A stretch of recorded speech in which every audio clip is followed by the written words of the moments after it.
શ્રી વલ્લભાધીશ કી જય, ગિરિરાજ ધરણ કી જય, શ્યામ સુંદર શ્રી અમને મહારાણી કી જય, શ્રી ગુસાઈજી પરમ દયાળ કી જય, શ્રી ગોકુલ નાથ કી જય, દાવ દયાળ કી જય, श्री नवनीत प्रिया लाल की जय, अपने माथे विराजता सेव्य स्वरूप की जय।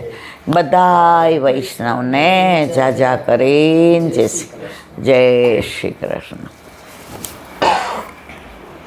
वर्षा ऋतु हिंडोळाना दिवसों पुष्टि मार्ग में एक बी दिवस उत्सव विनानो न होय। ઠાકોરજીને સૌથી વધુ ગમતો હોય તો ઉત્સવ। તમે બધું ભૂલી જાઓ તો ચાલે, પણ ઉત્સવ ભૂલી જાઓ એ ઠાકોરજીથી સહન થાય નહીં। કંઈ ના કરો તો 4 દાણા મિશ્રીના અદકીમાં ધરીએ અને આ ઉત્સવની અદકીની સામગ્રી, તો ઠાકોરજી અતિ પ્રસન્ન થાય। હમણાં એક બેન કે હિંડોળા ઝુલાવીએ તો તમે કહેતા હતા કે સામગ્રી તો જોઈએ, સામગ્રી વિના તો ઠાકોરજીને એ કે હિંડોળે ઝુલાવાય ને। હવે એ કે મારી વહુને પીટીએમ, એટલે એ મારો દીકરો ગયા। હવે ત્યાં છોકરાને કાંઈક પેપર જોવાના હતા તો ફોન આવ્યો કે મમ્મી અમને તો 12 વાગશે। હવે સવારના નક્કી કર્યું કે ભાઈ હું કાંઈક સામગ્રી નવી બનાવી દઈશ। હવે હિંડોળા મેં પરાણે તૈયાર કર્યા, અત્યારે ફૂલ મળતા નથી કે એટલે પછી ચંપો ને ગુલાબ ને કોયલ ને વાસંતી ને બધું તૈયાર કર્યું। હવે સામગ્રી કાંઈ નહીં, હવે સૂકો મેવો ઉપરથી ઉતારવાનો, સવારે ધૈર્યો એટલો હતો, હવે ખુરશી ઉપર ચડાય નહીં, હવે નોકરને ત્યાં અડાડાય નહીં। અને મારા મિસ્ટર એ મારી જેમ ઉંમરવાળા, હવે એ ઉપર ના ચડી શકે। મેં વિચાર કર્યો આજ ઠાકોરજીને ઝુલાવું કે ના ઝુલાવું, મૂંઝાઈ ગઈ થોડીક વાર।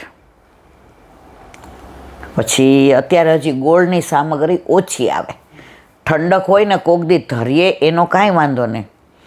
પછી મનમાં વિચાર કર્યો કે બીજું તો બધું કરતાં વાર લાગે, હવે હિંડોળામાં પધરાવવાની તૈયારી બધુંય તૈયાર કરી લીધું, પધરાવું એટલી જ વાર। ઓલા લોકો તો ક્યારે બહારનું કહે ને ક્યારે આવે કાંઈ નક્કી નહીં કે પ્રભુ કેટલો કૃપાળો છે એ કહેલા બેન કે મારી દીકરી સવારે ક્યારેય ન આવે, એ ડૉક્ટર છે, એટલે સવારે 10 સાડા 10 જાય, એટલે એને ઓપીડી જ 2 વાગ્યા સુધી હોય કે, અને અહીંયા નહીં ક્યાંક અપડાઉન કરે છે, ગામનું નામ લીધું, એટલે એ હંમેશા મને મળવા મહિને આવે, 15 દી આવે ને 2 મહિને આવે। એનો ધંધો જ એવો કે એ એવી રીતે, અને પ્યોર વૈષ્ણવ ગમે ત્યારે હોય સેવા પહોંચીને જાય। અને માનો કે એને ગાયને જવું પડે તો એના ઇયર્સ કંઈક ENT સ્પેશિયાલિસ્ટ એ કે હું પહોંચી લઈશ, કારણ કે ENTમાં અર્જન્ટ ન હોય, એમાં જવું ન પડતું હોય, આને તો ગમે ત્યારે જવું પડે। તો મેં વિચાર કર્યો કે હવે મિશ્રી ધરાવું, બીજું શું કરું, પણ ઠાકોરજીને હિંડોળામાં કાંઈક તો ધરાવવું પડે। તો મારી દીકરી એ દિવસે એના ફાર્મ હાઉસથી ને શાક આવ્યું હતું, એટલે આમ તો એનો ડ્રાઈવર દેવા આવે, પણ એ દિવસે એને ઓપીડીમાં ફોન કર્યો કે કેટલાક છે, કે મેડમ આરામથી આવજો, આજે બહુ પેશન્ટ નથી। તો એના મનમાં એવું થયું કે મમ્મીને મેં મહિનાથી જોઈ નથી ને, મમ્મી મને ફોન કરે ત્યારે હું કાં ઓપીડીમાં આવું કાં અંદર હોઉં, એટલે મમ્મીને એમ કહું કે તને પછી ફોન કરીશ, પણ મારા મમ્મી સમજે છે કે મારે કેવું છે, એટલે કે લાવ મોઢું જોતી જાઉં। એટલે સવારે આવીને કે મમ્મી બધું શાક મૂકું છું, અને આજે હું ક્યાંય અડી નથી, સેવામાંથી પહોંચીને સીધી જ આવી છું, દવાખાને ગઈ નથી, તો ઠાકોરજી પાસે આવું, કારણ કે કુંવારી હતી ત્યારે સેવામાં ઘણીવાર, એટલે ઠાકોરજી ના એવાયા હતા, એટલે કે મેં કીધું હા આવી જા। મને કે હિંડોળામાં પધરાવસ, તો કે હા, પણ બેટા અટકેમાં કાંઈ સામગ્રી નથી। એ કે લાવ જલ્દી શું થાય, તો એ કે કાજુ એણે મારે જે ઉપર ઉતારવાની ઉપાધિ હતી તો મને કે લાવ તને કાજુ કે કાંઈક ઉતારી દઉં. એ કે હા. તો એણે કાજુ ઉતારે. એ કે લાવ જલ્દી જલ્દી ક્રશ કરી દો. અને હું પ્લેટફોર્મ પર બેસી ગઈ, કારણ કે મારે એ કે પગની તકલીફ એટલે ઊભી રહી શકું નહીં, અને મારે પ્લેટફોર્મ પર બેસવું હોય તો મારે કોકનો હાથ જોઈએ કે બેસ જાતો. એણે ક્રશ કર્યું, ચાસણી કરી, અને ઇલાયચીનો ભૂકો તો તૈયાર હતો, અને એ કે કાજુનો મેસૂપ કરી નાખ્યો અને ઠાકોરજીને ધરાવ્યો. તો મેં પ્રભુને કીધું કે જો મૂંઝાઈ ગઈ હતી, મિશ્રી ધરવી એટલે નહોતી ગમતી કે અટકીમાં મારા વાલા આપણે હિંડોળામાં મિશ્રી ધરવું. અને પછી એ દિવસે જે મેસૂપ બન્યો ને, જેણે પ્રસાદ લીધો બધાએ કે આ વખતે જુદી રીતે બનાવ્યું છે, આ વખતે બહુ સરસ છે, આ વખતે. મારી દીકરીને લગ્ન થયે 13 વર્ષ થયા, કોઈ દી સવારે ના આવે, એને ઓપીડી હોય અને એને ક્યાંક અપડાઉન. કોને વ્યવસ્થા કરી દીકરીને મોકલવાની? તો જો તમે પોતે તમારા ઠાકોરજી માટે મનોરથ કરો છો તો તમારે કાંઈ વ્યવસ્થા ન. હા, તમારે મનમાં વ્યથા કેટલી થઈ એમને કે મારા ઠાકોરજીને શું ધરાવીશ.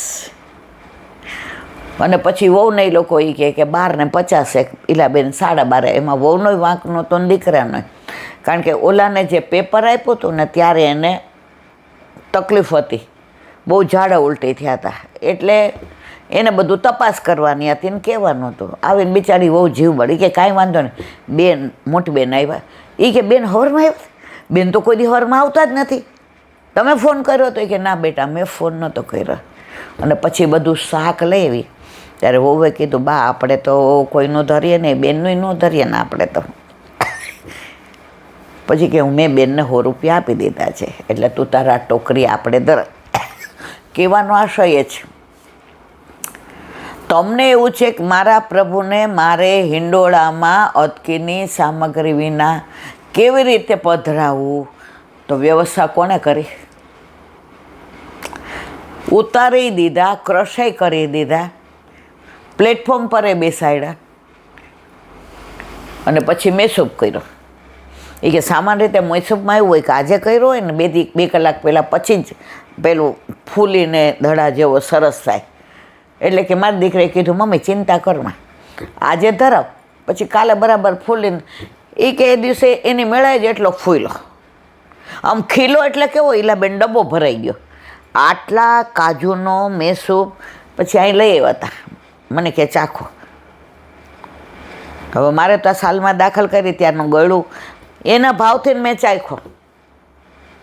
મેં કીધું આ તમારો ભાવ ઠાકોરજી આરોગ્ય છે, અને ઠાકોરજી સાક્ષાત છે એની પ્રતીતિ કરાવી.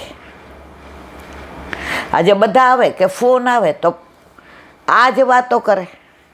એટલે પુષ્ટિ માર્ગમાં આપણા ઘરે આપણા માથે બિરાજતા આપણા ઠાકોરજી સાક્ષાત છે ને છે. તમને મૂર્તિ લાગે તો પ્રભુ કે હવે મારે મૂર્તિ જ રહેવું છે, તું મને સાક્ષાત નથી માનતી. આરાધ્યાને દાખલ કર્યો, બરાબર, બીપી લો થઈ ગયો. સગુન, આકાશ, તૃપ્તિ બધા મૂંઝાઈ ગયા. ડૉક્ટરને ફોન, એક ફોન મૂકી દો, પહેલાં અહીં લઈ આવો. તરત દાખલ કર્યો અને બાટલાને બધું ચડાવ્યું. કાલ રજા આપી દીધી, થઈ ગયું સારું. આપણી ચિંતા કોણ કરે છે? આપણા ઘરે બિરાજતો આપણો ઠાકોર છે. અને હિંડોળામાં 32 દિવસ તમને ક્યાં વયા જાય ને. હિંડોળા ગાવાનો એવો આનંદ આવે, હિંડોળા ભરવાનો એવો આનંદ આવે. અને માનો કે હિંડોળા છે છતાંય નથી કરી શકતા આપણે, અમે નથી કરી શકતા, કારણ કે આ છોકરાઓ નાના તેડવાન મૂકવાના. હવે મારાથી તો થતું નથી, આમને કમર. પણ એ જે ગાઈએ અને જે ઝૂલાવીએ, સામગ્રી ધરીએ, ત્યારે ઠાકોરજીના મુખારવિંદ સામો જોઈએ તેવા મંદ મંદ મુસ્કાતા હોય. પુષ્ટિ માર્ગ એક જ એવો છે જેમાં આ બધા મનોરથ છે અને ઓથેન્ટિક છે, વલ્લભના આપેલા છે. આજે આપણે કોઈ એવો મનોરથ કરીએ છીએ કંસવધનો, આપણે એવો મનોરથ કરીએ છીએ કે ઠાકોરજી ભણવા ગયા સાંદીપની, કેમ વલ્લભે સ્પષ્ટ આજ્ઞા કરી ચતુશ્લોકીમાં, સર્વદા સર્વભાવે ન ભજનીયો વ્રજાધીપ. વ્રજમાં પ્રભુએ જે લીલા કરી એ લીલાના જ મનોરથ થાય. દાનના દિવસો હોય ને તો આપણે સાંકળી ખોરનો મનોરથ કરાય, પણ કેસીને માયરો એનો ન કરાય. આપણામાં બધું વલ્લભે આનંદ આનંદ એટલે જ પ્રગટ પ્રમાણ છે કે ઠાકોરજીનું પ્રાગટ્ય ગોકુળમાં નંદ બાવાને ત્યાં થયું ત્યારે નંદ ઘેર આનંદ ભયો કહ્યું છે, કૃષ્ણ ભયો નથી કહ્યું. અને આજે જ મેં સાંભળ્યું કે નંદ ઘેર આનંદ ભયો. જો કૃષ્ણ તો મથુરા પ્રગટ્યા હતા, ચત્રભુજ સ્વરૂપ, એ સ્વરૂપ આજે સાઉથમાં છે, તિરુવાયુરમાં. બાલકૃષ્ણજી કોઈ દી ચત્રભુજ સ્વરૂપનું હોય, પણ એ છે કારણ કે પ્રાગટ્ય લીધું ત્યારે એ હતા. દેવકીજી સમજે છે કે આ પ્રભુ છે, છતાંય માનું વાત્સલ્ય. કંસ આવી જશે, પ્રભુ મારે મારે આવું નહીં, મને તો મારું બાળક હોય. અને પ્રભુ દ્વિભુજ થઈ ગયા. તો ત્યાં નંદ ઉત્સવ થયો છે, ત્યાં નંદ જ નહોતા, ત્યાં આનંદ નહોતો, ધર્મ સ્વરૂપ હતો. અહીંયા ધર્મી સ્વરૂપ, ત્યાં પ્રગટ ચત્રભુજ સ્વરૂપ છે. વ્રજમાં ઠાકોરજી ક્યારેય ચત્રભુજ નથી રહ્યા. તો મથુરા લીલામાં જુઓ તમે, દ્વારકા લીલામાં જુઓ, પ્રભુ આમ ઠસ્સામાં જ હોય, બાજુબંધને બેરખાને પહોંચીને અણવટને વીછીને લરને તોરા ને મુગટ ને આમ તમે જુઓ તો એવા સરસ ઓલા વસ્ત્ર ધારણ કર્યા હોય ને, ચરણમાં જુદી જુદી સરસ હીરા મોતીની મોજડી પહેરી. અહીંયા પ્રભુએ ગોવાળ્યો. વ્રજમાં પ્રભુ ઐશ્વર્ય વીર યશ શ્રી જ્ઞાન અને વૈરાગ્ય પોતાનું પ્રભુત્વ છુપાયું છે. વ્રજમાં પ્રભુ બધાને વશ છે. ગોપીઓને વ્રજવાસી જેમ કહે એમ ઠાકોરજી કરે છે. અને એ જે ઠાકોરજી આપણા ઘરે પધરાવી દે, આપણે કહીએ એમ કરે છે. આરાધ્યને દાખલ કર્યો હતો તો હવે આપણે એટલું ન કરી શકીએ જેટલું તૃપ્તિ હોય ને કરીએ. તો આપણા ઠાકોરજી એવું કહે છે, આજે તારે આમ કેમ કર્યું? યથા દેહે તથા દેવે,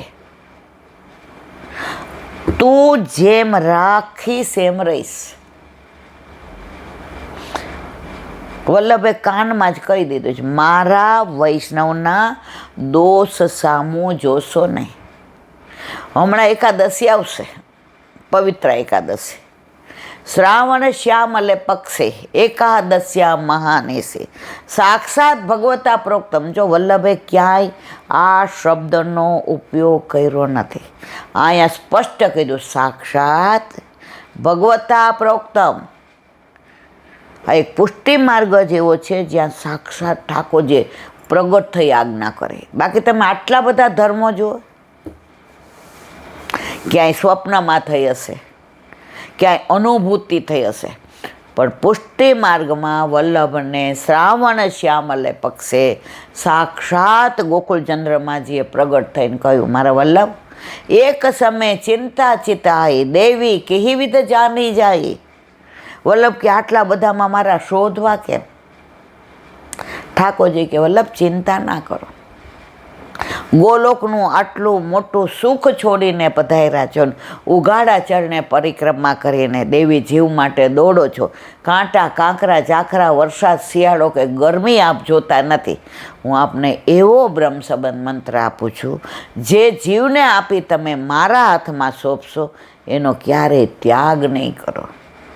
અને સેવામાં 5 દોષ બાધા નહીં કરે, રૂપ ગંધ સ્પર્શ શબ્દ અને રસ. આ દોષની વાત કરીને એટલે આપણે રાજા છીએ, એનો મતલબ એમ નહીં કે આપણે પછી ધ્યાન નહીં રાખવાનું. આ જે પ્રસાદી અને સામગ્રી, એટલું ધ્યાન રાખવું પડે. આજે પ્રસાદીને અડેલા હાથ ખાસા કર્યા વિના તમારી સામગ્રી ન અડાય. અને તમારા ઘરમાં પ્રભુ પધારે ને જો તમે બધાને સાથે લઈને સેવા કરતા હો ને તો તમારા નાના બાળકને ખબર હોય. અરે ત્યાં નાનો હતો તો તોતડો શું કહે, આ ઠાકોરજીની ડીશ છે, બદિયાવાની છે. એટલે આપણે કહીએ હા, તો થોડીક વાર આ જોઉં છું. જુઓ, એને ખબર છે આ ઠાકોરજીની ડીશમાં આપણાથી ને લેવાય નહીં.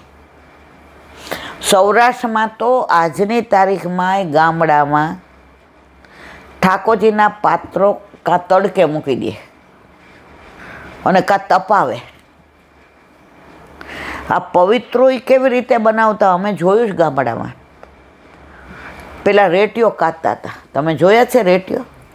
અમારે તો ભણતા ને તો સીવણમાં રેટીઓ કાઢવાનું આવતું હતું. પૂણી ને તકલી ને રેટીઓ ને. તો સૌરાષ્ટ્રમાં તો હાથે પેલું કપાસ થતો હોય પોતાના ખેતરમાં. એવા ખેડૂ અમે જોયા છે.